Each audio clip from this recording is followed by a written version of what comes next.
This portion is brought to you by Frank Luch Enterprises Incorporated and in part by Bio Research. Mga kalapatids, narito muli si TDV upang magbigay sa inyo ng mga tips sa pag-aalaga ng kalapate sa pangarera dito sa ating alagang kalapatids.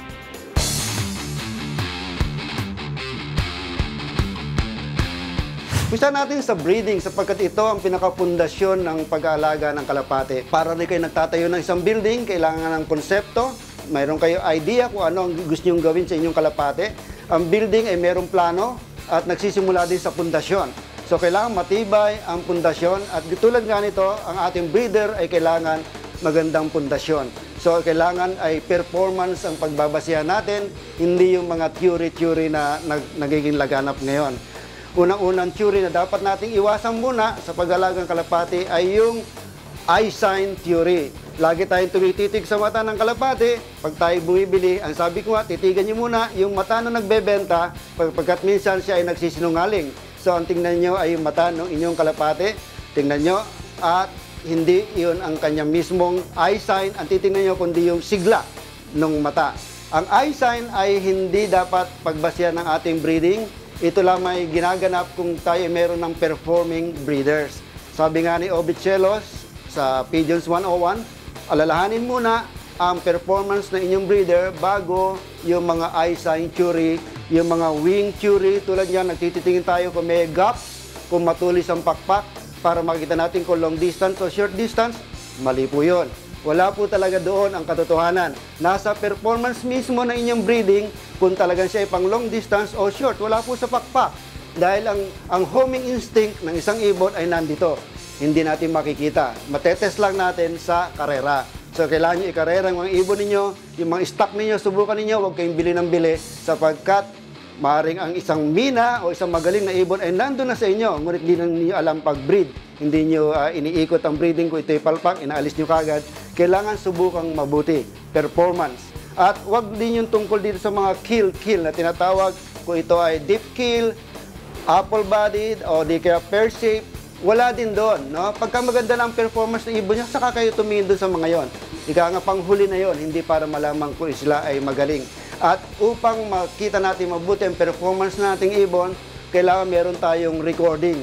Itong ating mga breeders lot na to, kailangan ay merong mga listahan, may mga ID na parang sa eskwelahan, ilalagay niyo yung pair number, ring number, pati yung mga sing-sing na ibigay sa mga inakay. Nang sa gayon ay mailagay niyo sa inyong pedigree. Kailangan na makakreate kayo ng inyong sariling pedigree format upang mag-guide kayo sa inyong breeding. Pagkatapos sa inyong breeding, kailangan matest ninyo, kailangan mathematically ma-prove ninyo na kayo ay nag-improve o kayo ay lumulubog. Dapat i-compare ninyo ang mga ibon ninyo sa inyong loft, kung sino ang magaling na breeder, at yun ang paramihin natin. Yung mga hindi gaanong gumagawa, ikot ninyo ang pares o di kaya alisin na sa inyong loft. Okay? Pagkatapos, i-compare nyo na yung mga breeder ninyo sa inyong loft, i-compare nyo naman sa performance sa club. Sa club, makita nyo yung ang clocking system. Makikita nyo na kung 50% ang nag-clock sa isang race, alam nyo na kung 1,000 yan, 500 na nag-clock, dapat sa loft mo, kung may 10 ka, may 50% ka din na nag-clock. Ibig sabihin, 5 sa ibong mo, nag-clock din. So, mababase mo ngayon ang performance ng breeding mo dun sa kalaban mo sa club.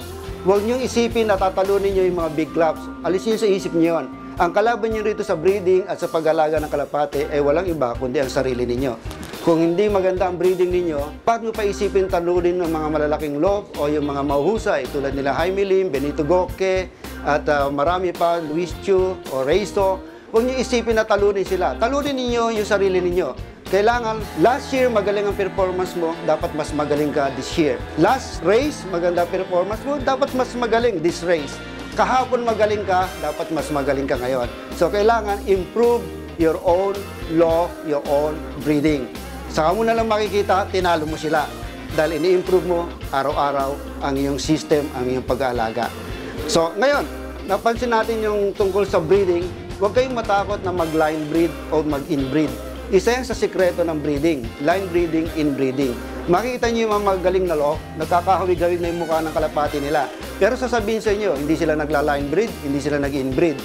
Dahil sikreto yon. No, sasabihin ng karamihan, bawal mag-inbreed dahil hindi pwedeng ikarera.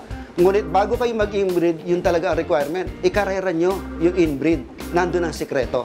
Makikita nyo na madaling manalo din yung mga inbreed tulad din ng mga crossbreed.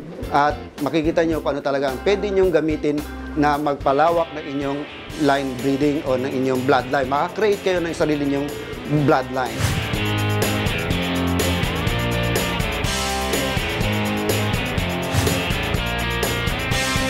This portion was brought to you by Fran Fluch Enterprises Incorporated and in part by Bio Research.